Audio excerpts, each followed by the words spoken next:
সেদিন গিয়েছিলাম আগ্রাবাদ সাইডে। আর আগ্রাবাদ সাইডে গেলে আগ্রাবাদের স্ট্রিট ফুড মোটামুটি ট্রাই করা হয়। সো ওইদিনও কিন্তু টুকটাক ট্রাই করেছিলাম। আমি একটা স্যুপ নিয়েছিলাম, Thai soup, chicken Thai soup. এটার প্রাইস ছিল মাত্র 60 টাকা। এটা মোটামুটি ভালো ছিল, অত খারাপও ছিল না, অত বেশি ভালোও ছিল না, মোটামুটি ছিল, অত বেশি আহামরি ছিল না।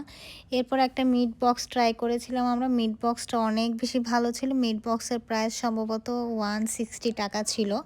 এরপরে খেয়েছিলাম পোড়া বান দিয়ে মালাই চা। এটা আমার ফার্স্ট ট্রাই করা। এটা এর আগে কখনোই ট্রাই করা হয়নি। ওইদিনই আমি ফার্স্ট ট্রাই করেছিলাম। ঢাকায় অনেকবার যাওয়া হয়, বাট ঢাকায়ও কখনো এই পোড়া বান দিয়ে চা ট্রাই করা হয় নাই।